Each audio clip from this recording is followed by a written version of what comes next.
Take something as familiar as soda. You walk into a grocery store and see dozens of brands, from craft sodas to store brands.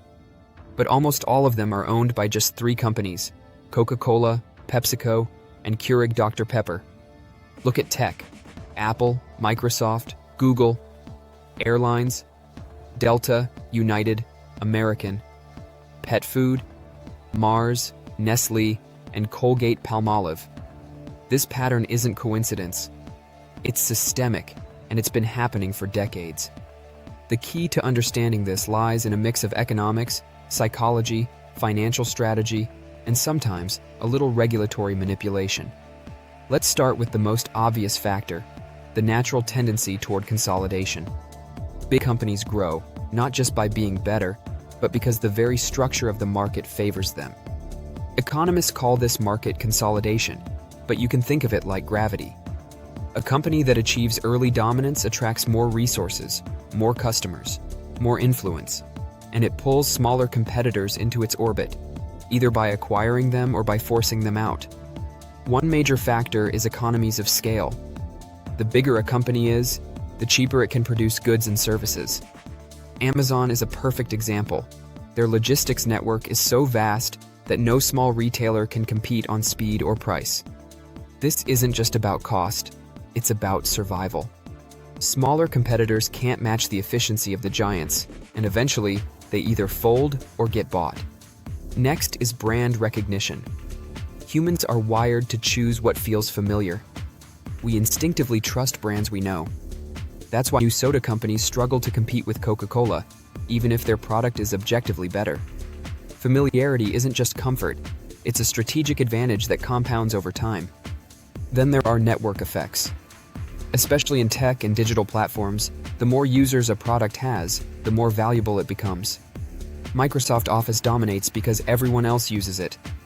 Facebook became dominant because everyone's social circle was already there.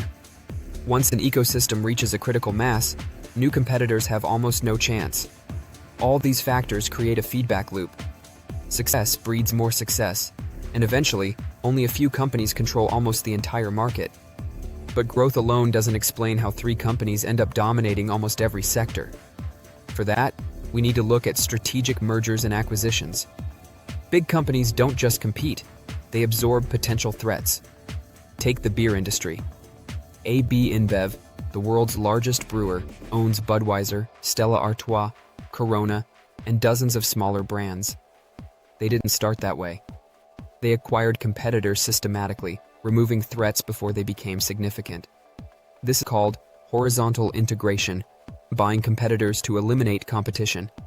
Then there's vertical integration, controlling supply chains to squeeze out smaller players, like Tesla does with batteries and charging infrastructure. Even when companies don't acquire competitors, they leverage consumer psychology to lock in loyalty. Brand familiarity triggers trust. Scarcity and exclusivity create perceived value. Behavioral nudges, like loyalty programs and subscription models, condition consumers to stay. This means even when there appear to be dozens of choices, your behavior funnels toward the dominant few. Financial firepower also plays a huge role.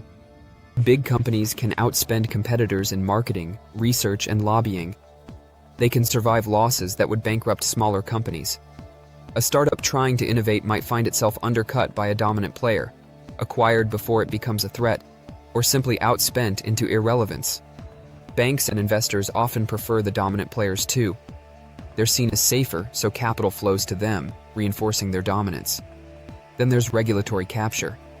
Governments theoretically prevent monopolies, but big companies influence the rules of the game. Airlines, pharmaceuticals, and tech spend billions lobbying for regulations that favor incumbents. Compliance costs and regulatory hurdles often make it impossible for smaller companies to compete. The playing field looks level on the surface, but it isn't. Let's examine some industries to see this pattern in action. Airlines: Delta, United, American. Hundreds of routes, thousands of employees, billions in revenue, but only three companies dominate the US market. Ticket prices don't fluctuate as much as you'd expect because competition is controlled. Soft drinks: Coca-Cola, PepsiCo, Keurig Dr. Pepper. Sure, niche brands exist, but the big three control shelf space, distribution, and pricing. Small brands survive only in limited niches. Tech search engines. Google, Bing, Yahoo.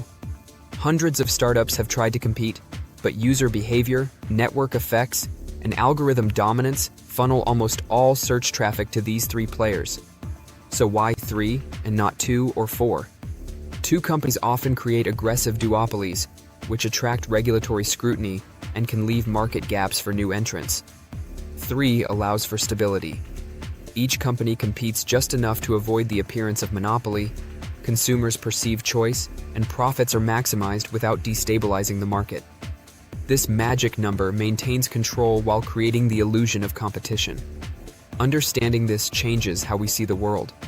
Most of the decisions you think you make freely, what you drink, what airline you fly, which software you use, aren't as free as they seem. Industries are designed to funnel you toward a handful of dominant players.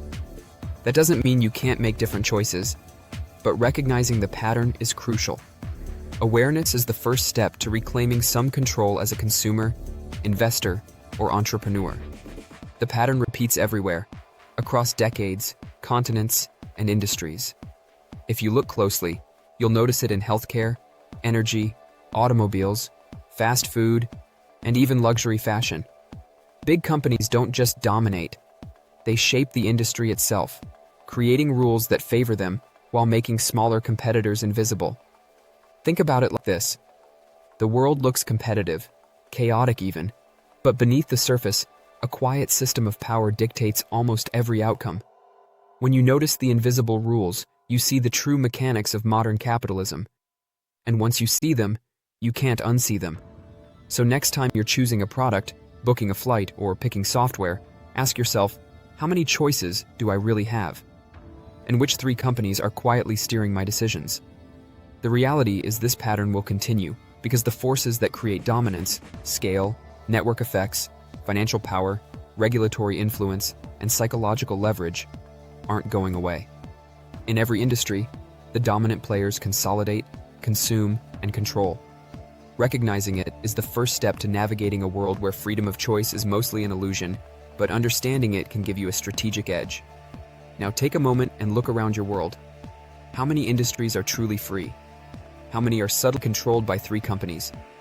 And what does that mean for your life, your money, and your decisions?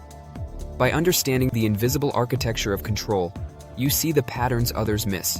And once you see them, you can make smarter choices. You may not be able to change the system, but you can certainly navigate it better.